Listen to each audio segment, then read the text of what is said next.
दोस्तों, आज मैं आपको एक कहानी सुनाऊंगा। एक नन्हे से बालक की, एक बहुत छोटे से बालक की। हमें इससे बहुत कुछ सीखने को मिलेगा, बहुत कुछ अपने इतिहास के बारे में जानने को मिलेगा। तो ये कहानी, ये कथा जैसे मैंने सुनी है, मैं चाहूँगा आप लोग भी इसको सुने और जो ये कहानी हमें सिखाना चाहती है, बतलाना चाहती है, वो चीज़ हम इससे सीख पाएँ, समझ पाएँ। तो दोस्तों, बात कुछ ऐसी है। मैं आज बात करने जा रहा हूँ एक नन्हे से बालक की, जिनका नाम था ध्रुव। ध्रुव इतिहास के वो पात्र हैं, ध्रुव इतिहास के वो नन्हे से बालक हैं जिन्होंने बहुत छोटी उम्र में, बहुत नन्ही सी आयु में, बहुत कम उम्र में भगवान के बहुत समीप पहुंच गए थे। वो भगवान से बहुत नज़दीकी का संबंध वो बना पाए थे। तो आज हम बात करते हैं कि हमें अपनी लाइफ में कुछ हमारे गोल्स रहते हैं। हमें लाइफ में वो कुछ खुद की उम्मीदें होती हैं। कई बार कुछ लोगों की हमसे उम्मीदें होती हैं। तो हम उन उम्मीदों पे खड़े उतरने की कोशिश करते हैं। उन उम्मीदों पे हम अपने मंजिल को हासिल करने का प्रयास करते हैं। तो जब हम मंजिल को हासिल करने का प्रयास करते हैं तो उस समय हमें बहुत सी चुनौतियों का सामना करना पड़ता है। बहुत सी रुकावटें, बहुत सी डिफ़िकल्टीज़ और अपॉर्चुनिटीज़ भी हमें देखने को मिलती हैं। हमें उनका सामना करना पड़ता है। तो आइए सुनते हैं बालक ध्रुव की गाथा, बालक ध्रुव की कहानी। ध्रुव, कहते हैं ध्रुव जो थे, उनकी उम्र लगभग 5 साल की थी और वो अपने मन में एक इच्छा संजोए बैठे थे। एक मन में एक इच्छा रखते थे। मन में उनकी एक ड्रीम थी, एक विश थी। वो चाहते थे कि वो अपने पिता, जो कि राजा थे, राजा उतानपाद, उनकी गोद में बैठे। लेकिन हुआ ये कि उनके पिता, उनका जो दूसरा पुत्र था उत्तम, उससे अधिक प्रेम करते थे और ध्रुव को अपने पिता की गोद में बैठने का मौका नहीं मिलता था। तो ध्रुव जब अपनी इच्छा जाहिर करता है कि उसे अपने पिता की गोद में बैठना है, तो उस वक्त जो उनकी सौतेली माँ होती है, जिनका नाम सुनीति होता है, तो जो उनकी सौतेली माँ होती है वो उनको राजा की गोद में बैठने नहीं देती। वो उनको बहुत ही अपशब्द कहती हैं। उनको कहती हैं कि उनको दोबारा से जन्म लेना पड़ेगा, ताकि वो दोबारा से उनका पुत्र, उनकी सौतेली माँ का पुत्र बन के जन्म लेना होगा, तभी जाकर उसे अपने पिता की गोद में बैठने का अवसर मिलेगा, मौका मिलेगा। ध्रुव ये बात सुनकर इतना मायूस हो जाते हैं, इतना उदास हो जाते हैं कि वो ये बात लेकर अपनी माता के पास जाते हैं। तो ये बात लेकर जब वो अपने मदर के पास जाते हैं, अपनी माता के पास जाते हैं, अपने मम्मा के पास जाते हैं, तो उस टाइम होता ये है, उनकी मदर, उनकी जो माता रहती हैं, उनकी जो असली माँ रहती हैं, उनको सांत्वना, उनको दिलासा देने की बजाय, उनको दूसरी सौतेली माँ के खिलाफ भड़काने की बजाय उनको कुछ शिक्षाएं देती हैं, उनको कुछ अच्छी, कुछ गहरी बातें बताती हैं। ध्रुव की माता कहती हैं कि तुम्हारी जो दूसरी माता हैं, जो तुम्हारी सौतेली माँ हैं, वो बिल्कुल सत्य कहती हैं। तुम्हें उस परमेश्वर की, उन नारायण जी की, जो कि शंख, गदा, चक्र, सुदर्शन चक्र, कमल धारण करते हैं, उनकी गोद में बैठना चाहिए। उन परमपिता की, उन ईश्वर की गोद में बैठना चाहिए कि जिनकी गोद से तुम्हें कोई गिरा ना पाए, तुम्हें कोई हटा ना पाए। तो ध्रुव जो एक नन्हा सा बालक है, ध्रुव जो एक छोटा सा बालक है, जिसकी बहुत ही इच्छा है कि वो अपने पिता की गोद में बैठे। हाँ, वो अपने पिता की गोद में बैठना चाहता है। तो वो उनकी माता कहती हैं, तुम चले जाओ यहाँ से, तुम जंगलों में चले जाओ और वहाँ जाके नारायण की, ईश्वर की भक्ति करो। तो होता यूं है कि वो कहते हैं, ध्रुव कहते हैं माता से, माता मैं तो नन्हा सा बालक हूँ, जंगलों में तो जानवर रहते हैं, वो मुझे खा जाएंगे, तो मैं कैसे उनसे अपना बचाव करूँगा। तो माता कहती हैं, बेटा जो वो ईश्वर हैं, जो वो नारायण है ना, वो हर जगह हैं, वो हर जगह हर समय तुम्हारे साथ हैं, तुम्हारा ध्यान रखेंगे वो। तुम उन पे विश्वास रखो, उन पे भरोसा रखो। कोई मुश्किल आन पड़े और वो ना आए, ऐसे हो नहीं सकता। तो ध्रुव मन में एक विश्वास लिए, एक उम्मीद लिए वहाँ से निकलता है। जी हाँ, ध्रुव जो कि देखने में भी छोटा है, आयु में भी छोटा है, 5 साल का नन्हा सा बालक है, मन में एक उम्मीद, एक आशा लिए कि वो उस परम पिता की, उन नारायण जी की गोद में बैठेगा, उन ईश्वर की गोद में बैठेगा, जो कि सारे संसार के मालिक हैं, जो कि सारे सबके पिता हैं, सबको बनाने वाले हैं, इस सृष्टि के मालिक हैं, उनकी गोद में बैठेगा। तो कहते हैं जब हम एक अच्छे कार्य के लिए निकलते हैं तो हमें चुनौतियों का सामना करना पड़ता है। जी हाँ, चुनौतियों का सामना करना पड़ता है हमें जब हम एक अच्छे कार्य के लिए निकलते हैं। तो ध्रुव निकलते हैं तो होता यूँ है, जब वो जंगलों में पहुँचते हैं, एक पेड़ के नीचे जाकर एक स्थान लेते हैं वो। तो जब वो एक पेड़ के नीचे जाकर स्थान लेते हैं तो उनको जंगलों में जो जानवर रहते हैं उनकी आवाज़ें सुनाई देती हैं। वो उन शेर, चीता, भालू जानवरों की आवाज़ें, जंगली जानवरों की आवाज़ें सुनकर भयभीत हो जाते हैं। वो डर जाते हैं, घबरा जाते हैं। तो जब वो डरते हैं तो उन्हें बात याद आती है। वो याद करते हैं कि उनकी माता ने कहा था, नारायण हम सबकी रक्षा करते हैं, वो हम सबके साथ हैं। तो जिसका कोई नहीं होता उनके नारायण वो स्वयं ईश्वर होते हैं।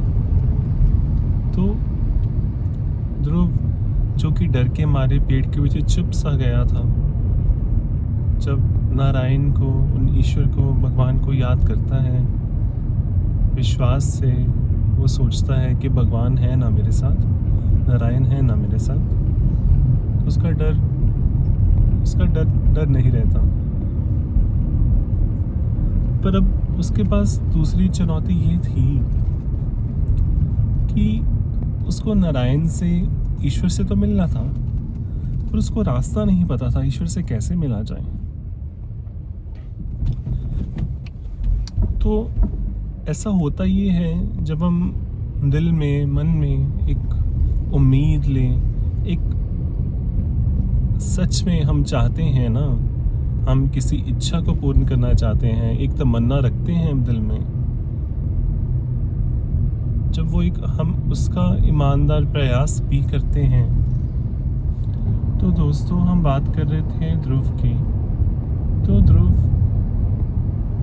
कहते हैं कि जब हम प्रयास हमारा सच्चा हो, जब हमारी चाह सच्ची हो, तो वो ईश्वर हमें कोई ना कोई मार्ग, कोई रास्ता दिखा ही देते हैं।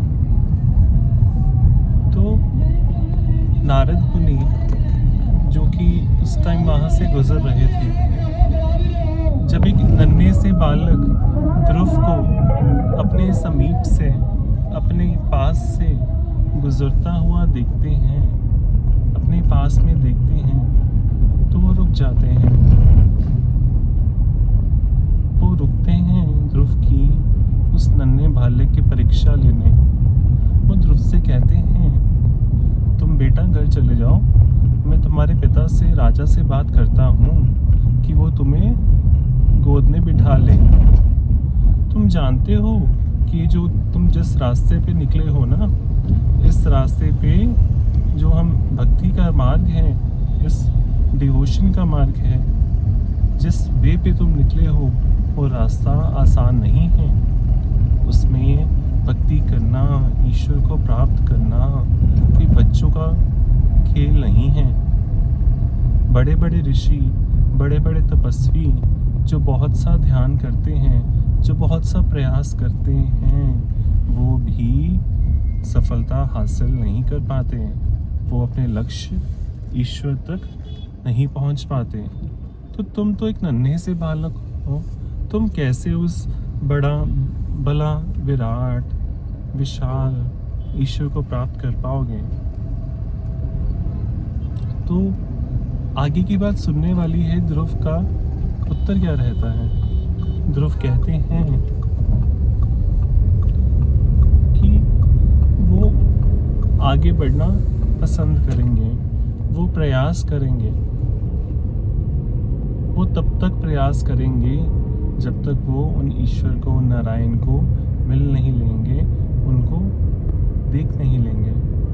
वो तो उनकी गोद में ही बैठेंगे। तो नारद मुनि जब एक नन्हे से बालक का ऐसा हौसला देखते हैं, ऐसे विचार सुनते हैं, तो उस टाइम क्या होता है, नारद मुनि जो कि नारायण जी के भक्त ही हैं, वो उस टाइम एक गुरु की, एक टीचर की भूमिका अदा करते हैं। वो एक टीचर की भांति ध्रुव को रास्ता दिखाते हैं, डायरेक्शन देते हैं। आशुतोष महाराज जी भी कहते हैं कि जो हमारी लाइफ होती है, वो बिना गोल के, बिना किसी लक्ष्य के, उसका कोई मतलब सा नहीं होता। और साथ ही साथ अगर हमें लक्ष्य पता हो, तो लक्ष्य के पता होने के साथ साथ हमें सही मार्ग, सही डायरेक्शन भी पता होनी चाहिए। जब तक हमें सही रास्ता, सही डायरेक्शन ना मिले, तो हम अपनी मंजिल तक नहीं पहुंच सकते। तो होता ये है, नारद मुनि ध्रुव का मार्ग प्रशस्त करते हैं, ध्रुव को समझाते हैं, ध्रुव को बताते हैं, ध्रुव को ज्ञान देते हैं, ध्रुव को ब्रह्म ज्ञान देते हैं। ब्रह्म ज्ञान मतलब ब्रह्म का, उस ईश्वर का अपने अंदर, अपने घट के भीतर। तो होता यूँ है, वो नारद मुनि ध्रुव को ब्रह्म ज्ञान देते हैं। ब्रह्म ज्ञान माने घट के भीतर उस ईश्वर का, उस परमात्मा का दर्शन करना। जी हाँ, उस ईश्वर को देख लेना। तो यहाँ अगर हम ब्रह्म ज्ञान की बातें करते हैं, तो हमें ये जानना आवश्यक है, उस ईश्वर का दर्शन हमें दो आँखों से नहीं किया जाता। इस ईश्वर का दर्शन उस दिव्य चक्षु से किया जाता है, जो कि हमें एक सतगुरु, एक पूर्ण संत, एक ट्रू टीचर हमें प्रदान करते हैं। जैसे ध्रुव को नारद मुनि ने दिव्य चक्षु प्रदान किया, और ध्रुव ने अपने घट के भीतर, अपने अंदर ही उन ईश्वर के दर्शन किए, उन ईश्वर का साक्षात्कार किया, उन ईश्वर को देख लिया। तो बाद शुरू होती है ध्रुव का रास्ता, ध्रुव की जर्नी। ध्रुव ध्यान करते हैं। ध्रुव वो ईश्वर जिनका जो सत्य नाम हमारे श्वासों में चलता है, हमारे हर श्वासों में जिसका सुमिरन चलता है, उसको उनका ध्यान करते हैं। वो ध्यान करते हैं, ध्यान करते रहते हैं। एक समय ऐसा आता है, ध्रुव पहले बैठकर ध्यान करते हैं, फिर धीरे धीरे वो एक पाँव पे खड़े हो जाते हैं ध्यान करते करते। तो ध्रुव में इतना बल आ जाता है, इतनी शक्ति आ जाती है कि जो इंद्र रहते हैं उनको डर लगने लगता है कि क्या होगा, कि ध्रुव कहीं उन ईश्वर से, उन भगवान से, उनका साम्राज्य, उनकी अथॉरिटी, उनका किंगडम ही ना छीन ले। तो जब सब लोग नारायण भगवान के पास जाते हैं तो वो कहते हैं कि हे नारायण, आप ध्रुव को दर्शन दे दीजिए। तो नारायण, वो ईश्वर, वो परमात्मा सबको एक सूची देते हैं, एक लिस्ट पकड़ाते हैं। तो जब वो नारायण भगवान सबको वो सूची देते हैं, वो लिस्ट पकड़ाते हैं, तो वो देखते हैं कि, तो वो सोचते हैं लोग, देवता, कि इसमें ध्रुव का नाम तो सबसे पहले नंबर पे होगा, सबसे ऊपर होगा। लेकिन होता उसका उल्ट है। उस सूची में कहीं ध्रुव का नाम ही नहीं होता। तो जब देवता लोग नारायण जी से पूछते हैं, भगवान जी से पूछते हैं कि इसमें तो ध्रुव का नाम ही नहीं है, इसका कारण क्या है? तो नारायण जो भक्तों की रक्षा करते हैं, जो भक्तों के लिए अपने नियमों को बदल देते हैं, और नारायण देवताओं को दूसरी सूची देते हैं। तो उसमें वो देखते हैं कि उसमें सबसे ऊपर नाम जिसका रहता है वो होते हैं ध्रुव। तो नारायण इस रहस्य को, इस मिस्ट्री को सॉल्व करते हुए बताते हैं। वो कहते हैं, पहली सूची उन भक्तों की है जिनको हम दर्शन देने जाते हैं, लेकिन दूसरी सूची उन भक्तों की है जिनके हम दर्शन करना चाहते हैं, खुद उनके दर्शन करने के लिए जाते हैं। तो जब नारायण, वो ईश्वर, वो भगवान ध्रुव के सामने प्रकट होते हैं, तो ध्रुव जो अपने अंदर ही उन ईश्वर का, नारायण का दर्शन कर रहा है, वहाँ के मूंदे रहता है। तो नारायण उस दृश्य को, उन भगवान के दर्शन को जो ध्रुव अपने घट के भीतर कर रहा है, उसको गायब सा कर देते हैं, उसको वैनिश कर देते हैं। तो जब वो गायब होता है, वो चीज़ें वैनिश होती हैं, तो वो ध्रुव एकदम से अपनी आंखें खोल लेता है और सामने खुद साक्षात नारायण को अपने सामने पाता है। तो जब ध्रुव नारायण, उन ईश्वर को अपने सामने देखता है, तो वो चुप हो जाता है। वो नारायण, वो ईश्वर जो सब कलाओं में निपुण है, जिनका ऐश्वर्य, जिनकी विराटता और जिनकी बराबरी कोई कर नहीं सकता, तो उनको देखते ध्रुव चुप हो जाते हैं। तो हाँ, ध्रुव चुप तो हो जाते हैं, लेकिन बातें होती हैं।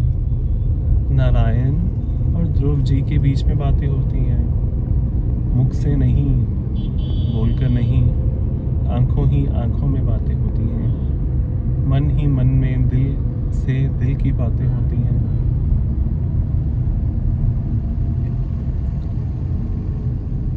तो जो नारायण रहते हैं, वो ध्रुव को अपना शंख छुआ देते हैं और ध्रुव फिर बोलने लगते हैं। तो जब ध्रुव बोलते हैं और नारायण पूछते हैं कि हे ध्रुव, तुम क्या चाहते हो, तुम्हारी क्या इच्छा है, तुम मुझसे क्या मांगते हो, तो ध्रुव कहते हैं मेरी उनकी कोई इच्छा नहीं है। जो ध्रुव मन में ये इच्छा लिए बैठे थे कि वो नारायण की गोद में बैठेंगे, पिता की गोद में बैठेंगे, उन ध्रुव की इच्छाएं खत्म हो जाती हैं। तो उस क्षण नारायण कहते हैं तुम मेरे भक्त हो, तुम मेरे प्रिय भक्त हो। तो नारायण उन ध्रुव को संपूर्ण ऐश्वर्य, धन, संपदा रिच कर देते हैं। उसकी लाइफ अच्छी, सुंदर, लग्जूरियस भी कर देते हैं। मतलब कहने का भाव ये, ध्रुव को धन देते हैं। होता यूँ है कि ध्रुव को राज्य, धन, संपदा सब देने के बाद वो भगवान, वो ईश्वर, वो नारायण ध्रुव को उस ज्ञान का, उस ब्रह्म ज्ञान के बारे का प्रचार करने के लिए बोलते हैं। उनको बोलते हैं कि जिन ईश्वर के दर्शन उन ध्रुव ने किए हैं, उस ज्ञान को वो लोगों के भीतर बांटें, उन ज्ञान को लोगों को बांटें, उन ईश्वर के दर्शन जनमानस को, बाकी लोगों को भी करवाएं। तो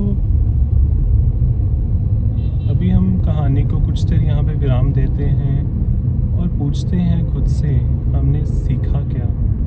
क्या सीखा उस नन्हे से बालक से? क्या सीखा ध्रुव से? उन ध्रुव से जिन्होंने उन ईश्वर को प्राप्त कर लिया, जिनके दर्शन स्वयं नारायण करने आए। तो हम ये ज़िंदगी जीते हैं, ये हमें मुश्किलें आती हैं, चुनौतियाँ आती हैं, तो क्या हम भी कुछ एक्सक्यूज़ेस की वजह से, किसी के बहकाने की वजह से हम अपनी मंजिल से भटक जाते हैं? क्या हम भी कुछ एक्सक्यूज़ेस की वजह से या असफल होने के कारण हम अपने गोल्स को छोड़ देते हैं? तो सीखें उस नन्हे से बालक से, सीखें ध्रुव से कि कैसे वो ईश्वर पे विश्वास रखते हुए कि हाँ, मेरे साथ वो ईश्वर हैं, वो दुनिया के मालिक हैं, वो मेरे साथ है, मुझे कुछ नहीं होने देंगे। ध्रुव चलते हैं, आगे बढ़ते हैं। नारद मुनि कहते हैं हे ध्रुव, तुम लक्ष्य को, तुम गोल को प्राप्त नहीं कर पाओगे, तुम गोल अचीव नहीं कर पाओगे। ध्रुव कहते हैं नहीं। ध्रुव कहते हैं वो चलेंगे और आगे बढ़ेंगे, वो हार नहीं मानेंगे। ध्रुव ने तपस्या की, ध्रुव ने चुनौतियों का सामना किया। हमें भी उन ईश्वर पे, उन भगवान पे भरोसा करना है, ध्रुव सा विश्वास करना है। हम चुनौतियों से, जानवरों से, चुनौतियों रूपी जानवरों से, या फिर कहीं जानवरों रूपी चुनौतियों से हम डरे नहीं। उन ईश्वर पे भरोसा रखें और अपने लक्ष्य को, एक अच्छे लक्ष्य को प्राप्त करें। साथ ही साथ हमें इससे ये भी सीखने को मिलता है कि जिस प्रकार हम कहते हैं कि ईश्वर के दर्शन नहीं होते हैं, ईश्वर को देखा नहीं जा सकता, तो क्या ध्रुव ने ईश्वर के दर्शन?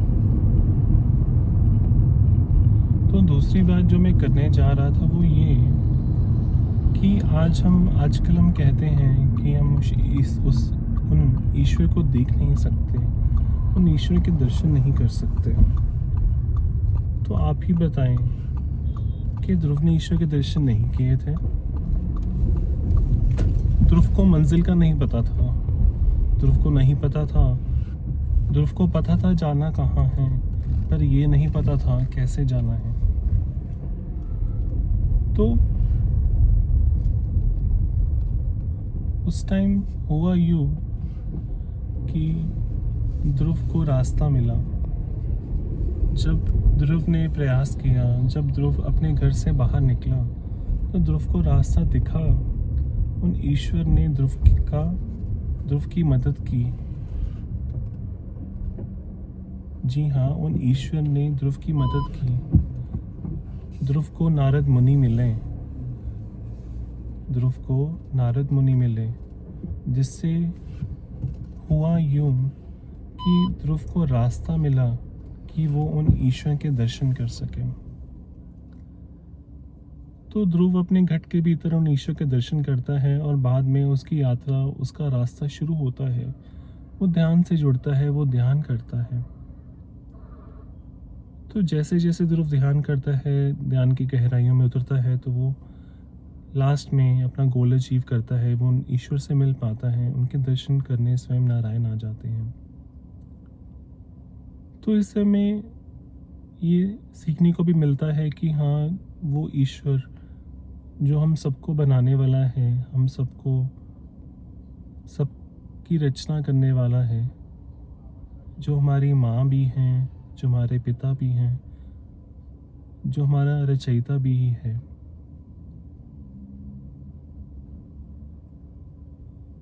वो ईश्वर देखा जाता है। और एक पूर्ण संत, एक ट्रू मास्टर, एक ट्रू टीचर उसको दिखाता है।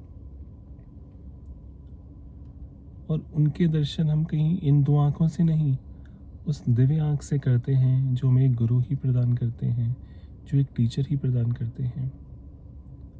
आप ही बताएं,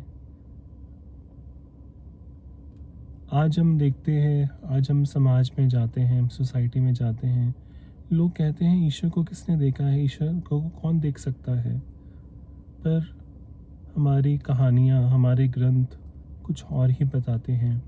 वो बताते हैं कि हाँ, ईश्वर देखा जाता है। और एक संत, एक सेंट, एक वो व्यक्ति जिसने ईश्वर को देखा है और ईश्वर के बहुत नज़दीक है, वो आपको उस ईश्वर के दर्शन भी करवा सकता है। वो आपको इन बातों में नहीं उलझाता कि आप माला का जाप कर लो, आप प्राणायाम कर लो, आप ब्रह्म मुहूर्त में उठा करो, सुबह जल्दी उठा करो, आपको ईश्वर मिल जाएंगे। वो आपको ईश्वर के दर्शन करवाता है, आपको ईश्वर के दर्शन आप खुद के अंदर करवाता है। आपको अपने अंदर ईश्वर के दर्शन होते हैं, ईश्वर दिखते हैं। तो आपको समझ आती है, आपको पता चलता है कि हाँ, ईश्वर हैं और ईश्वर को देखा जा सकता है। और वो जो संत होते हैं, वो अपने डिसाइपल को, अपने शिष्य को नाम जपने के लिए देते हैं, लेकिन वो नाम कोई बाहरी नाम नहीं होता। वो नाम हमारी श्वासों में चलता है, वो नाम हमें अपनी श्वासों में सुनता है। वो नाम सिर्फ राम, कृष्ण, शिव या और कोई नाम नहीं है। वो नाम तो सदियों से है, वो नाम तो टाइम से पहले है, वो नाम तो काल से पहले है। तो वो नाम शब्दों में कैसे आ सकता है, वो नाम बोलने में कैसे आ सकता है। वो नाम तो हमारी सांसों में चलता है। तो आप बोले मैं ताड़ी बजाता हूँ, मैंने ताड़ी बजाई, तो अब आप इसको बोलकर बताएं। आप नहीं बोल पाएंगे। ताड़ी को कैसे बोला जा सकता है? ताड़ी को तो सुना जा सकता है ना। तो वो तो उस ईश्वर का नाम है, उन ईश्वर का नाम है। उनको कैसे बोल पाएंगे हम? वो तो हम सुन पाएंगे उसको, उस नाम को हम अपने अंदर केवल सुन पाएंगे। तो ये थी ध्रुव की कहानी, जो कि बहुत ही शिक्षाप्रद थी। हमें इससे बहुत कुछ सीखने को मिला। तो वही ज्ञान, वही ब्रह्म ज्ञान आज आशुतोष महाराज जी अपने शिष्य को, इन जनमानस को प्रदान कर रहे हैं। हाँ, ईश्वर देखा जाता है। हमारे गट के भीतर हम अपने अंदर उन ईश्वर के दर्शन कर सकते हैं। तो आपकी भी इच्छा हो उन ईश्वर के दर्शन करने की, तो आप संपर्क कर सकते हैं दिव्य ज्योति जागृति संस्थान से, जहाँ आज भी ईश्वर के दर्शन करवाए जाते हैं। मैं बस इतना ही बोलना चाहूँगा कि दोस्तों, जब हमें कोई बीमारी होती है, हम डॉक्टर के पास जाते हैं। हम डॉक्टर तब तक बदलते हैं जब तक हमें आराम नहीं आता है, जब तक हमारी बीमारी दूर नहीं होती है। तो हमें भी उन डॉक्टर को ढूंढना है, उन स्पिरिचुअल डॉक्टर को ढूंढना है, उन गुरु की तलाश करनी है, और तब तक करनी है जब तक वो हमें मिल ना जाए, जब तक हमें वो गुरु ना मिल जाए जो हमें उन ईश्वर के, उन परमात्मा के हमारे अंदर ही दर्शन करवा सकते हैं। तो आज के लिए इतना ही। आगे मिलते रहेंगे और कहानियों के साथ और मोटिवेशनल स्टोरीज़ के साथ। धन्यवाद।